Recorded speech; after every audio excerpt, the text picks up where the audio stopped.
Hello, आप सभी को नमस्कार। और आज हम आपके सामने लेकर आए हैं छोटी सी एक और वीडियो जो हो जाती है हमारी जीके से। और जीके के important one liner GK question हो जाते हैं। तो हमारी इस वीडियो में मिल जाते हैं आपको 30 क्वेश्चन जो आपकी सभी परीक्षाओं में पूछे जाते हैं। तो चलिए देर न करते हुए शुरू कर लेते हैं आज का यह वीडियो। और आज का हमारा पहला क्वेश्चन हो जाता है, डिस्कवरी ऑफ इंडिया पुस्तक किसने लिखी है? तो यह लिखी थी पंडित जवाहरलाल नेहरू ने। Discovery of India Pandit Jawaharlal Nehru ने लिखी थी। गुरुत्वाकर्षण की खोज किसने की? तो यह की थी न्यूटन ने। गुरुत्वाकर्षण की खोज न्यूटन ने की थी। नोबेल पुरस्कार पाने वाले पहले भारतीय कौन हैं? तो यह हो जाते हैं रविंद्रनाथ टैगोर। नोबेल पुरस्कार पाने वाले पहले भारतीय थे रविंद्रनाथ टैगोर।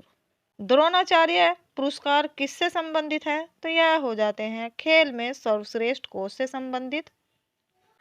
खजुराहो कहाँ स्थित है? खजुराहो स्थित है मध्य प्रदेश में। क्या पृथ्वी का एक बड़ा प्राकृतिक उपग्रह है जिसे कहा जाता है, जिसे क्या कहा जाता है? उसे कहा जाता है चंद्रमा। पृथ्वी का एक प्राकृतिक उपग्रह है जिसे चंद्रमा कहा जाता है। फिल्म गांधी में गांधी की भूमिका किसने निभाई थी? तो यह हो जाते हैं बेन किंग्सले। बेन किंग्सले ने गांधी फिल्म में गांधी की भूमिका निभाई थी। शिक्षक दिवस कब मनाया जाता है? तो यह हो जाता है 5 सितंबर को। शिक्षक दिवस 5 सितंबर को मनाया जाता है। जापान में परमाणु बम कब गिराया गया था? तो यह हो जाता है सन 1945 में। सन 1945 में जापान में परमाणु बम गिराया गया था। अनाड़ी नंगल बांध किस नदी पर स्थित है? तो यह हो जाता है सतलुज नदी पर। अनाड़ी नंगल बांध सतलुज नदी पर स्थित है। भारत का राष्ट्रीय फूल क्या है? तो भारत का राष्ट्रीय फूल हो जाता है कमल। भारत का राष्ट्रीय फूल कमल हो जाता है। धनराज पिल्लै का संबंध किस खेल से है? तो यह हो जाता है हॉकी खेल से। धनराज पिल्लै का संबंध हॉकी खेल से हो जाता है। संयुक्त राष्ट्र संगठन में सुरक्षा परिषद में कितने स्थायी सदस्य हैं? तो यह हो जाते हैं 5 स्थायी सदस्य। कौन सी सिंधु सभ्यता अब पाकिस्तान में है?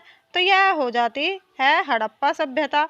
हड़प्पा सभ्यता अब पाकिस्तान में है।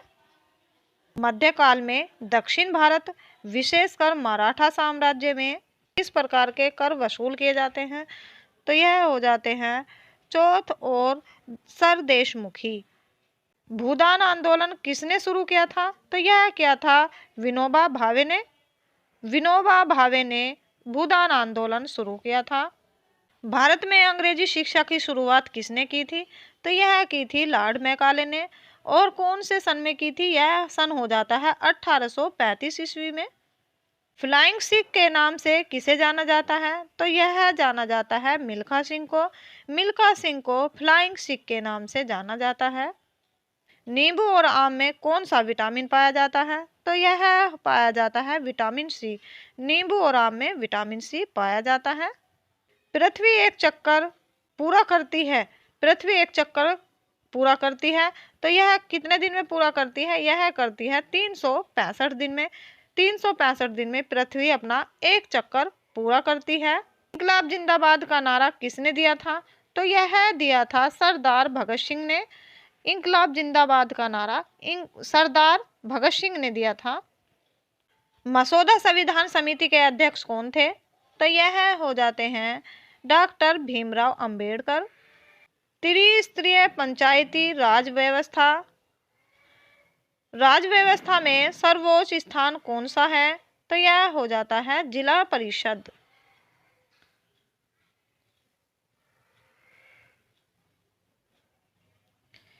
श्रीलंका में मुद्रा का क्या नाम है? तो यह हो जाता है श्रीलंकाई रुपया। भारत के प्रथम गवर्नर जनरल कौन थे? तो यह थे विलियम। भारत के प्रथम गवर्नर जनरल विलियम बेंटिक थे।